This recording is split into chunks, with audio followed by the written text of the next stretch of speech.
नमस्कार मेरे विद्यार्थियों, आपकी मंगल कामना के साथ और मैं आपकी हिंदी विषय की हिंदी अध्यापिका आपका हिंदी की ई कक्षा में हार्दिक स्वागत करती हूँ।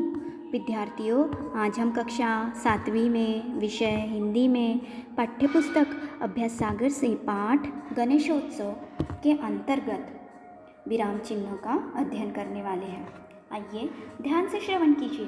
गणपति बप्पा मोरिया, मंगल मूर्ति मोरिया। आज गणेश चतुर्थी है। आज तो सभी बच्चे जल्दी जल्दी नहा धोकर तैयार हो रहे हैं। रसोई में मोदक बनाने की तैयारियों में लगी है। ऊपर दिए गए वाक्यों में जिन विराम चिन्ह का प्रयोग हुआ है ना, उन्हें आपको लिखना है।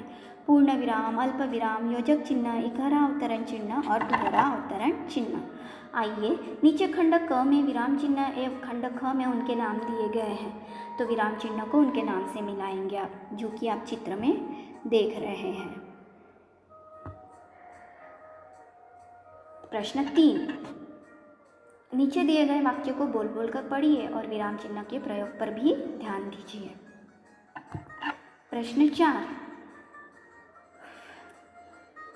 प्रश्न 3 में दिए गए विराम चिन्ह के प्रयोग के आधार पर नीचे दिए गए कथनों के सामने सही या गलत का चिन्ह लगाइए। क, वाक्य के अंत में पूर्ण विराम का प्रयोग किया जाता है, सही है कि गलत? सही। जिस वाक्य में कोई प्रश्न पूछा जाए उस वाक्य के अंत में प्रश्नसूचक चिन्ह लगाया जाता है, सही है कि गलत? सही। किसी के कथन को ज्यों का त्यों बताने के लिए दोहरे अवतरण चिन्ह का प्रयोग किया जाता है, सही।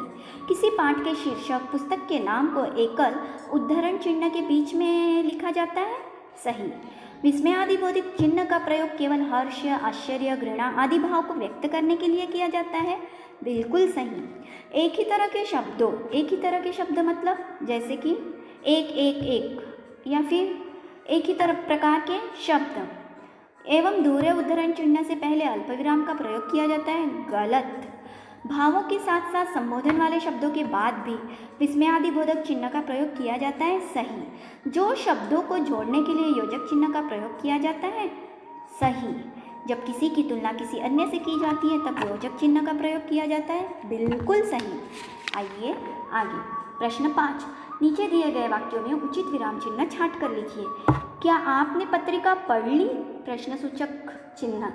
हाय मेरी तो जान निकल गई, हाय के पश्चात विस्मय आदि बोधक चिन्ह और जहाँ आपका वाक्य पूर्ण होता है अंत में पूर्ण विराम।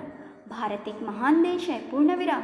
बच्चों को चॉकलेट, आइसक्रीम और टॉफ़ी बहुत पसंद है, चॉकलेट आइसक्रीम के बीच अल्प विराम।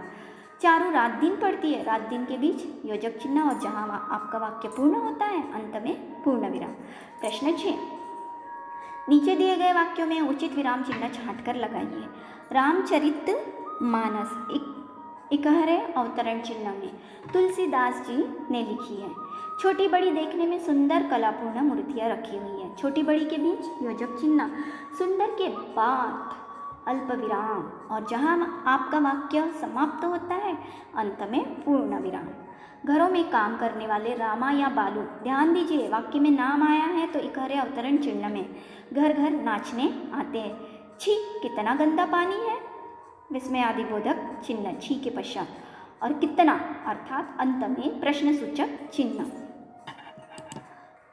रामा ने कहा अल्प विराम, मैं कल फिल्म देखने गई थी। इस वाक्य को दोहरे अवतरण चिन्ह में रखेंगे और पूर्ण विराम।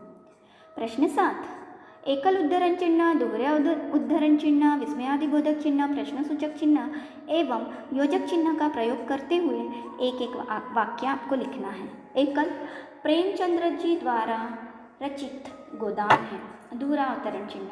माँ ने कहा वह बीमार है, विस्मय आदि बोधक चिन्ह, छी कितनी गंदगी है। आगे प्रश्नसूचक, आप कौन हैं? योजक, रात दिन परिश्रम करो। प्रश्न 8, नीचे दिए गए शब्दों के बहुवचन रूप लिखना है। मूर्ति, मूर्तियाँ, घर में, घरों में, दिशा, दिशाएं, तैयारी, तैयारियाँ, प्रांत में, प्रांतों में, बैलगाड़ी, बैलगाड़ियाँ। नीचे दिए गए वाक्यों में से विशेषण और विशेष्य छांट कर लिखिए। श्याम पट पर 3 चित्र बने हुए थे, विशेषण 3, विशेष्य चित्र। छोटे बच्चे ट्रकों में बैठ जाते हैं, विशेषण छोटे, विशेष्य बच्चे। दुकानों में सैकड़ों मूर्तियाँ सजाकर रखी गई हैं। सैकड़ों मूर्तियाँ। वे अपनी फटी पुरानी कॉपियाँ दिखाते हैं। फटी पुरानी कॉपियाँ। सारा शहर विशाल मेले की तरह लगता है। विशाल मेला।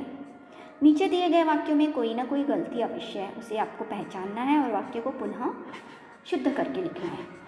आमतौर पर छुट्टी के दिन सारे काम देर से होते हैं। आमतौर पर छुट्टी के दिन सारे काम देर से ही होते हैं। क्या तुम्हारे को यह सवाल आता है? क्या तुम्हें यह सवाल आता है? प्रश्नसूचक चिन्ह लगाएंगे।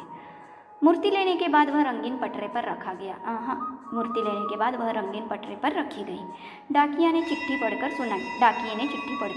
सुनाई। नाना जी सभी बच्चे को कहानी सुनना चाहते थे। नाना जी सभी बच्चों को कहानी सुनाना चाहते थे। विद्यार्थियों, यह पाठ यहीं समाप्त होता है। एक नए पाठ के साथ पुनः मिलने आती हूँ। धन्यवाद।